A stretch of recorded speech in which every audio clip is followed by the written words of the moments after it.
Good morning class. Last lecture में हमने पढ़ा था एक्सप्लोसिव फॉर्मिंग को। तो अब बात एक्सप्लोसिव फॉर्मिंग की है। तो पीछे हमने कुछ डिस्कस की थी, क्या प्रोसेसेस हैं, कौन कौन से एक्सप्लोसिव मटेरियल्स हम यूज़ करते हैं।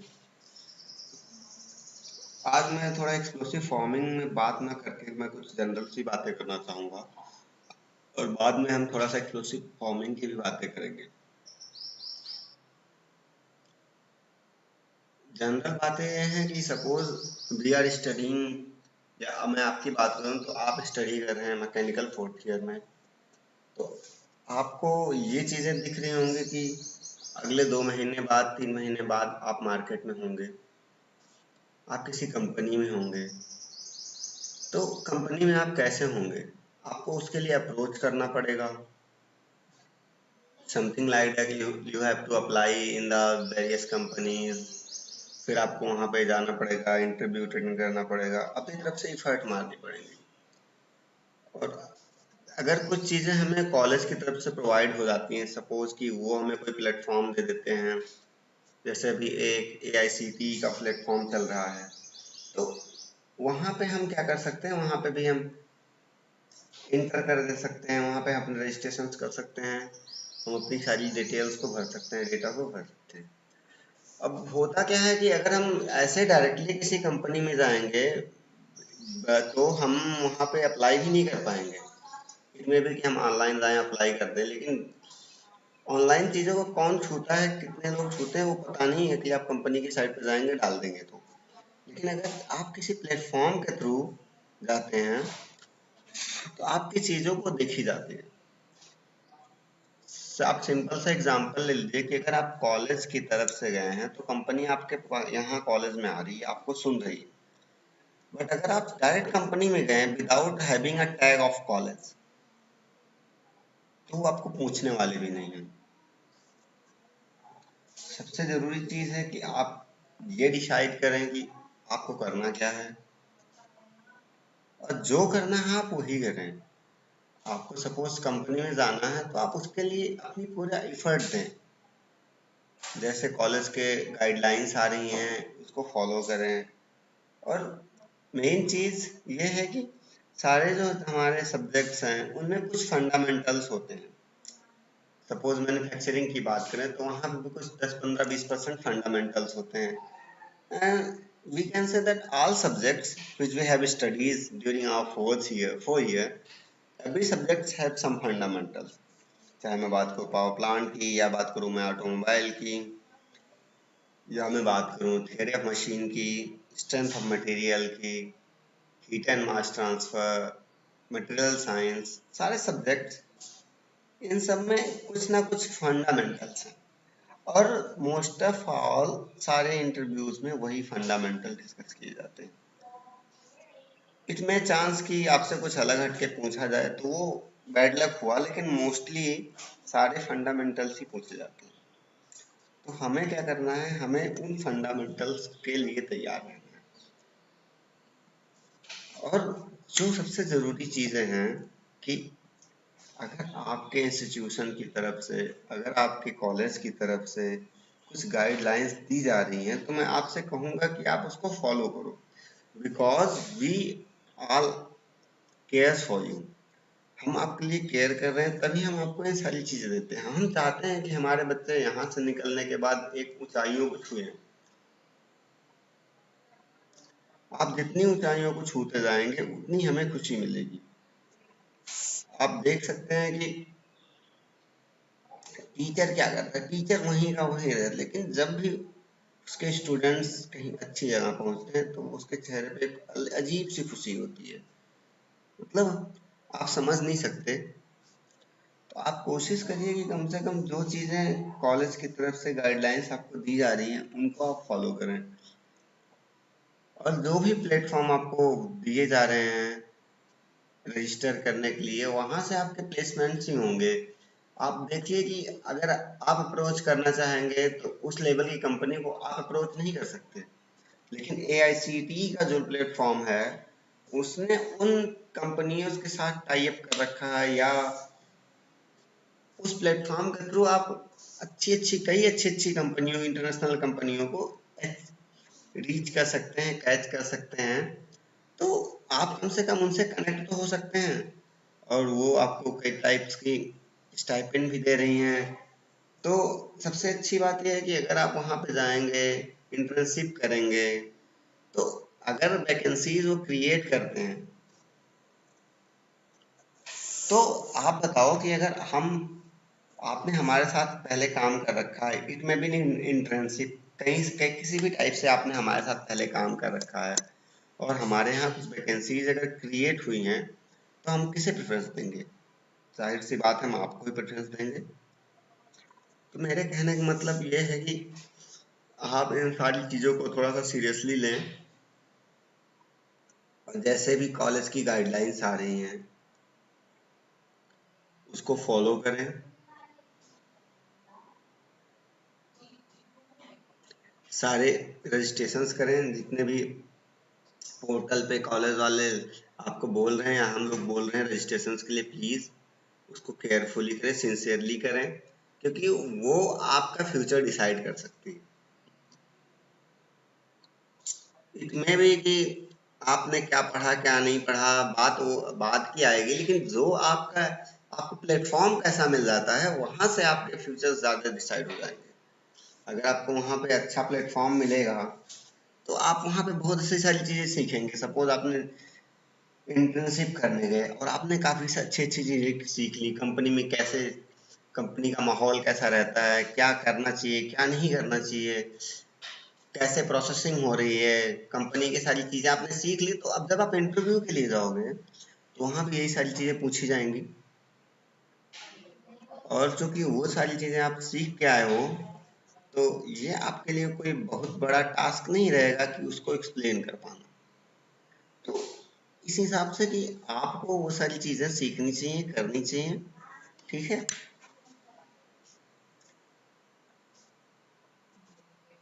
क्योंकि वो सारी चीज़ें आपके फ्यूचर के लिए बेनिफिशियल हैं, आपको आगे तक लेके जाएंगी, और जितना आप आगे जाओगे हमारे कॉलेज का नाम भी उतना ही आगे जाएगा। तो प्लीज़ आप सारी गाइडलाइंस को अच्छे से फॉलो करें। अगर आपके टीचर्स, आपके मेंटर्स आपसे कुछ कह रहे हैं, तो उन सारी चीज़ों को आप देखें, कैसे सारी चीज़ें करनी हैं वो आपको बताया जा रहा है, आपकी मीटिंग ली जा रही है, तो आप लोग वहाँ पे आएँ, आप सीखें क्या हो रहा है क्या नहीं हो रहा है। क्योंकि आप देखो, आप कुछ खोने वाले को, आपको कुछ ना कुछ सीखने को ही मिलेगा सारी जगह। ठीक है। अब हम थोड़ा लेक्चर की बात कर लेते हैं। हमने डिफिनीशंस को देखा था, कुछ टेक्निक्स जो हमारी स्टैंड अप मेथड्स थी और कॉन्टेक्ट मेथड थी, उन सारे दोनों टेक्निक्स को देखा था। ये जो हमारा एक फ्लो डायग्राम था, अब आप कह सकते हो, पहले प्रोसेस में अगर आप देखो तो एक्सप्लोसिव रखा हुआ था, पूरा सिस्टम बना हुआ है, दूसरे में ये एक्सप्लोसिव बस्ट कर जाता है, और तीसरे में हमारी फॉर्मिंग कंप्लीट हो जाती है। तो ये सारी चीज़ें थी, और उसके बाद हमने प्रोसेस को पढ़ा था कि प्रोसेस कैसे हो रहा है, कितना प्रेशर अप्लाई हो रहा है, उसकी यूनिट क्या होगी, और किस टर्म में हम प्रेशर को कितना हो रहा है कैसे से कैलकुलेट कर सकते हैं। ये सारी चीज़ें हमने पढ़ रखी थी। अगर एग्जांपल्स की बात करें तो आप देख सकते हैं कि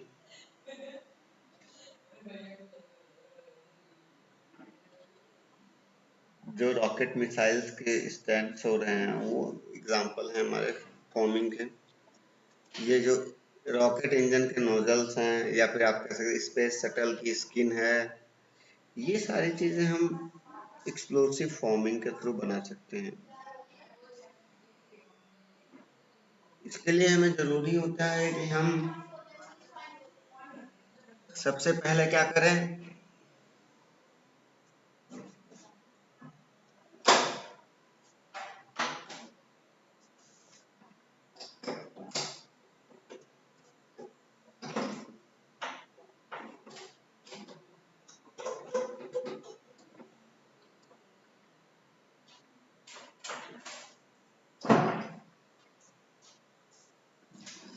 जरूरी होता है कि सबसे पहले हमारे पास डाई बनी होनी चाहिए और डाई के शेप में ही हम अपने वर्कपीस को कन्वर्ट करते हैं।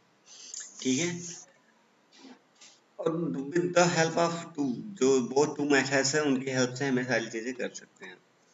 मैं कुछ एडवांटेजेस की बात करना चाहूंगा कि अगर हम कन्वेंशनल फॉर्मिंग कर रहे थे तो why we have to prefer the unconventional, you can say explosive forming.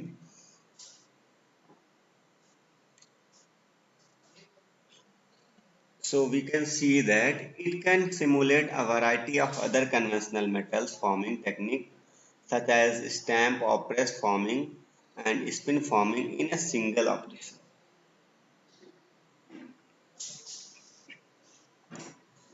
Suppose हम एक प्लेट बना रहे थे, या आप कह सकते हो आटा गूंथने वाला डोंगा बना रहे थे। तो आटा गूंथने वाला डोंगा कुछ इस शेप में रहा होगा।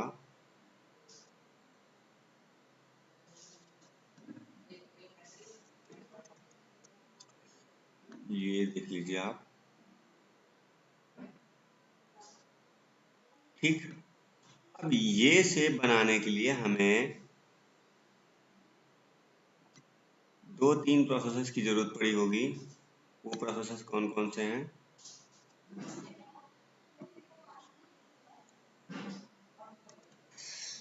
हो सकता है पहले पंच कढ़ाई पंच पंच का यूज किए करना पड़ा हो,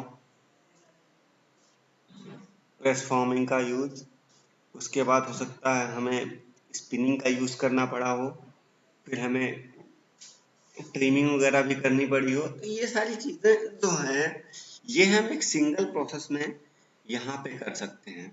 तो ये एक हमारा सबसे बड़ा एडवांटेजेस है कि हम जो हमारी अलग अलग तीन चार फॉर्मिंग प्रोसेस थी और हमें एक पर्टिकुलर फिनिश्ड ऑब्जेक्ट प्राप्त करने के लिए, फिनिश्ड ऑब्जेक्ट गेन करने के लिए, डिजायर्ड प्रोडक्ट बनाने के लिए उन सारी प्रोसेसेस के थ्रू होके निकलना पड़ रहा था।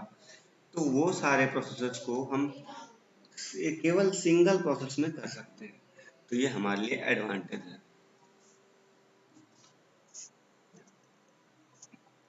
अगर हम बात करें explosive hydroforming can efficiently form large parts up to 4 inch square to 10 inch in diameter.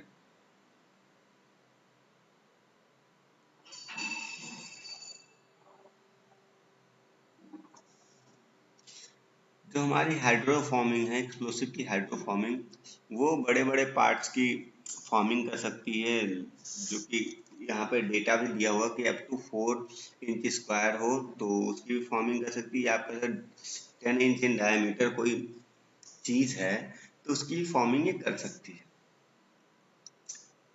It is particularly suitable for short production run of a large part such as occurs in aerospace application.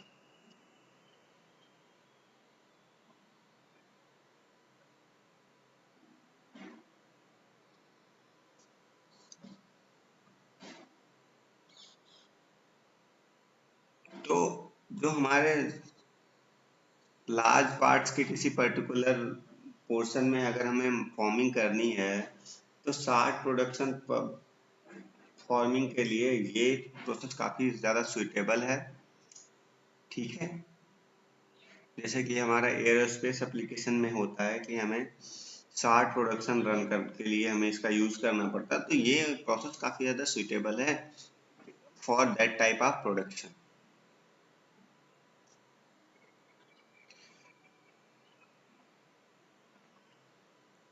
अगर हम बात करें कि ये process इतना ज्यादा helpful क्यों है, तो सबसे जरूरी चीज ये है कि जो टॉलरेंस होता है वो प्रिसाइजली ये पर्टिकुलर प्रोसेस अटेन कर लेता है, गेन कर लेता है। तो अगर हमें कुछ एक्स्ट्रा वेल्डिंग की जरूरत पड़ती थी पहले, तो वो सारी चीजें हमें नहीं करनी पड़ती। मतलब this process is good in tolerance also. I'm saying only tolerance, but this is good in precise tolerance also. So it's too good. अगर हम कुछ डिसएडवांटेजेस की बात करेंगे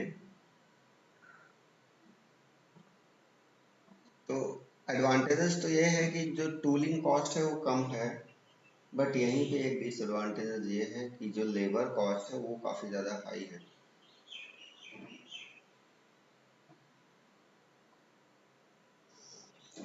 it is not suitable for mass production. ये जो particular process है हमारा, this is only and only suitable for low quantity production.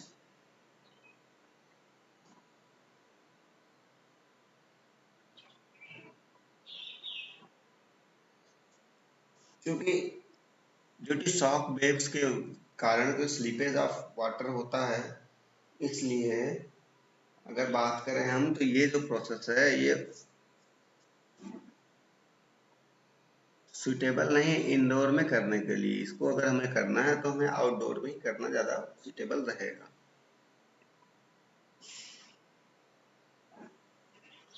क्योंकि अगर स्लीपेज होती है कंपनी में, पानी अगर बाहर आता है तो वो थोड़ी हमारे प्रॉब्लम्स क्रिएट करेंगे। और जो नेक्स्ट पॉइंट है डिसएडवांटेज है इसका, it should be done in open air. हम इसको किसी क्लोज उसमें नहीं कर सकते।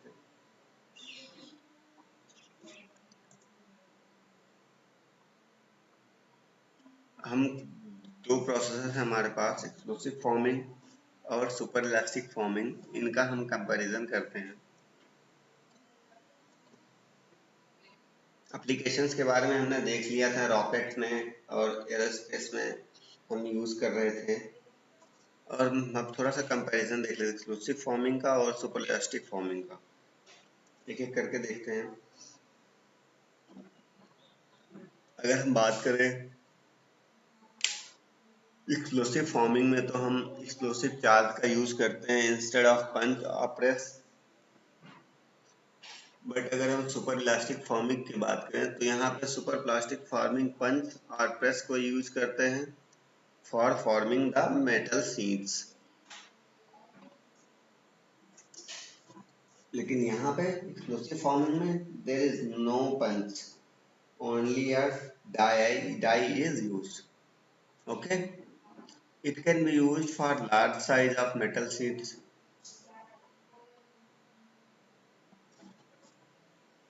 अगर हम एक्सप्लोसिव फॉर्मिंग की बात करें तो मेटल की शीट्स बड़ी से बड़ी हो, मतलब बड़ी शीट्स के लिए भी हम इसका एक्सप्लोसिव फॉर्मिंग का यूज कर सकते हैं।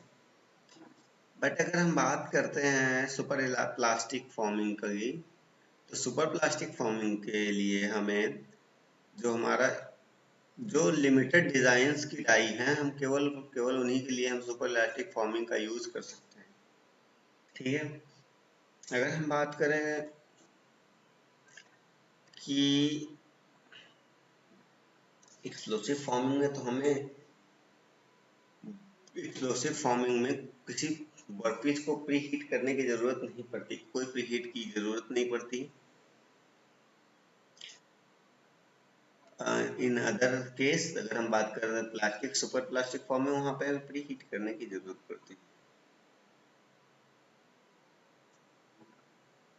अगर हम बात करें एक्सप्लोसिव फॉर्मिंग में प्रोडक्शन कॉस्ट कम होता है, और अगर हम दूसरी तरफ बात करें सुपर इलास्टिक फॉर्मिंग में, तो यहाँ पे प्रोडक्शन कॉस्ट काफी हाई होता है।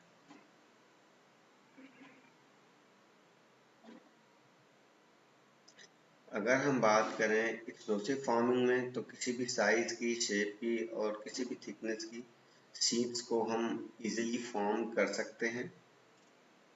लेकिन अगर हम वही बात कर रहे हैं सुपर प्लास्टिक फॉर्मिंग में,